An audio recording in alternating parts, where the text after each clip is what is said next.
Hello everyone, I'm Captain Naked Panda, and today I'm gonna talk in details about Luffy's Snake Man form and his fight with Mochiman Katakuri.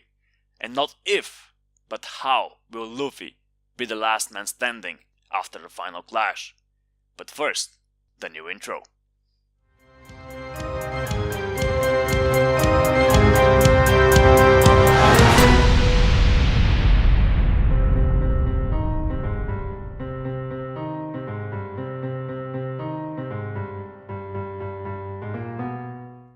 To start, I must say that chapter 895 was hands down the best fighting chapter in Whole Cake Island.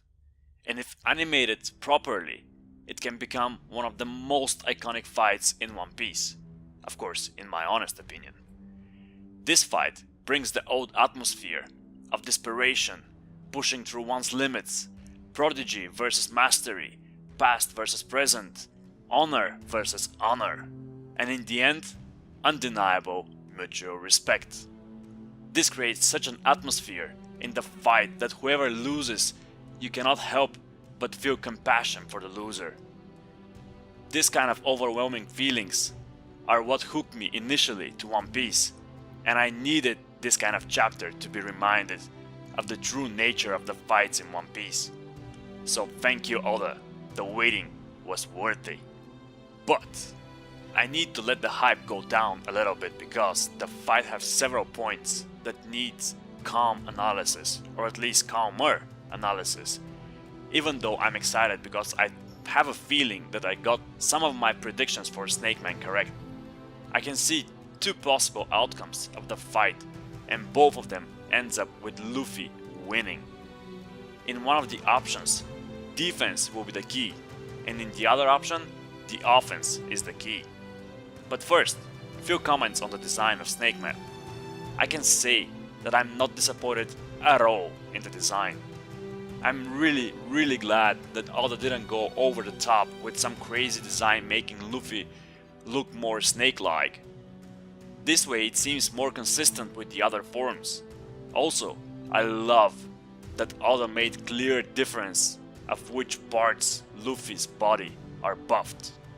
If you pay close attention, Luffy's forearms are ripped and you can clearly see how the different groups of muscles are isolated from each other.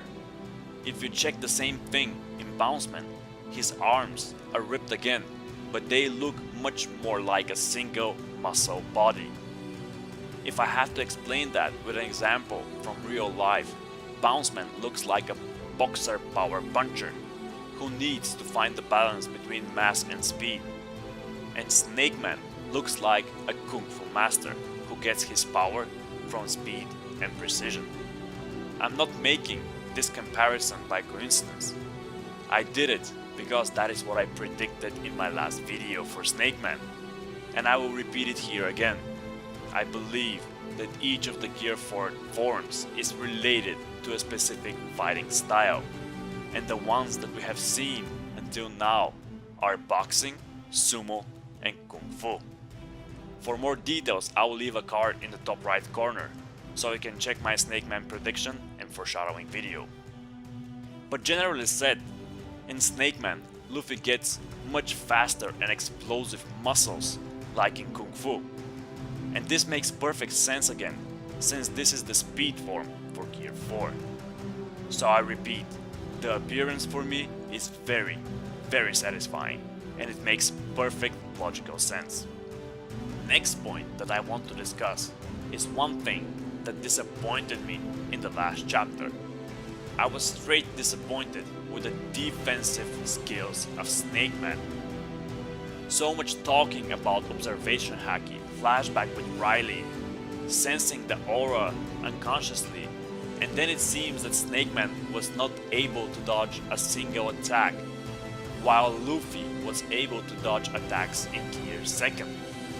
If we do not see Luffy dodging any attacks from Katakuri during Snake Man, then it would seem that the flashbacks about observation haki and dodging were not really necessary. But I choose to believe in Oda, since we rarely see any unnecessary information included in the story, especially with flashbacks with important characters. Based on that, I think the outcome of the fight will depend on the fact that Luffy hasn't combined the speed of Snake Man with the observation haki learned during the fight. When he combines the two, he will be able to dodge the final attack from Katakuri and end victorious. I think we have a clue towards that, since in the fight, Luffy was shown that he needs time to get used to Katakuri's movement, and slowly he was getting the hang of it. In Gear 2nd, Luffy was not only able to dodge single punches, but he was also able to dodge Katakuri's version of Gatling gun. So, with the same level of observation haki and the enhanced speed, Luffy should be able to dodge attacks even better. In the final panel of the chapter 895, we have a comment about Diced Mochi, from Luffy saying, quote unquote, "Again, that attack."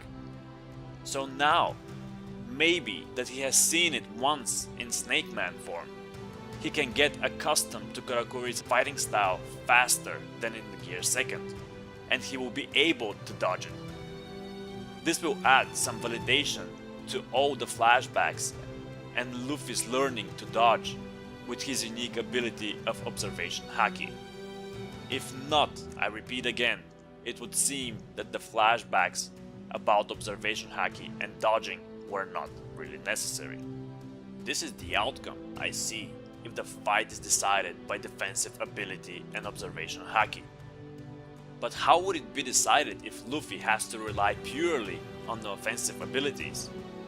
Well, the offensive abilities in this form look impressive. First of all, his fighting stance. I love the change from palm and fist to front knuckles. This is so much like the snake style kung fu that a lot of people, including me, were speculating to be the inspiration behind Snake Man. But Oda didn't take it one-to-one as in kung fu, but managed to put his own twist on it and make a unique fighting posture. Goda and his never-resting imagination at its best. Again. Furthermore, speeding up his arms while extending and changing direction like it's bouncing off the air. I love it. We have seen that against the Flamingo, but here it really shines due to the nature of the fight and the thing that Luffy definitely needed to land a punch somehow. Black Mamba, Jet Wolverine, they looked so good, and when Katakuri was able to dodge them, damn, that gave me shivers. If animated properly, this would look amazing. Basically, the sky is the limit for the animation team with this material. I really hope that they deliver. Yes, I really hope so. But last thing about the offensive powers of Snake Man, King Cobra. I don't know if you have noticed, but Luffy's hand is half open in this attack, and not like in his previous attacks with finger knuckles in front. Could this attack has different nature and simulate the bite of the cobra and deliver a pinpoint precision punch which acts like a snake poison, paralyzing the body part hit? As I mentioned before, I believe that this form is based on snake style kung fu, and the attacks in this style aims at joints and soft tissues to deal damage.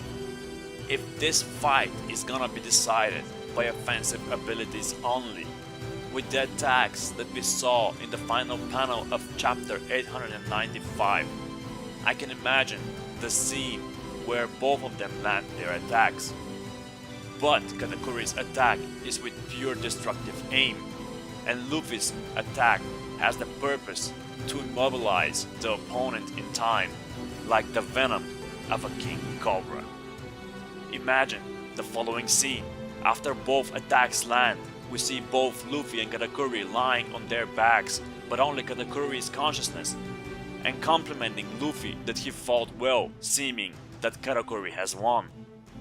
But when Katakuri starts elaborating on what has happened, and we see Luffy slowly rising while Katakuri is lying on his back, unable to move due to the paralyzing, poisonous punch of King Cobra. This will look so epic since it was mentioned before that Katakuri's back has never touched the floor in a fight, and now he's lying paralyzed on his back. Then Luffy goes to Katakuri and moves him next to the wall sitting, saying that his family should not see him on his back.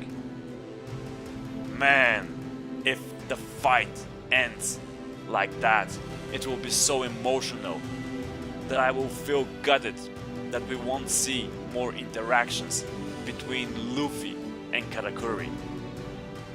So if the fight is decided purely by offensive powers, that is how I imagine that Luffy will be able to beat Katakuri, using an attack that aims to immobilize the opponent, and that's why we see the hand being half open in King Cobra to simulate the bite of a cobra. But we need to wait and see how Oda decides to play it out. The sad thing is that there is a break and we will need to wait one extra week. This is very, very frustrating. But all we can do is wait, speculate and theorize on what will happen. And basically that was my take on the topic. And while we are on a break, I would love to hear how you think the fight will end. So tell me in the comment section below. Don't forget to like the video and subscribe for my future content. With that being said, I leave you to my boy Sanji and the Wall of Honor. Until we meet again.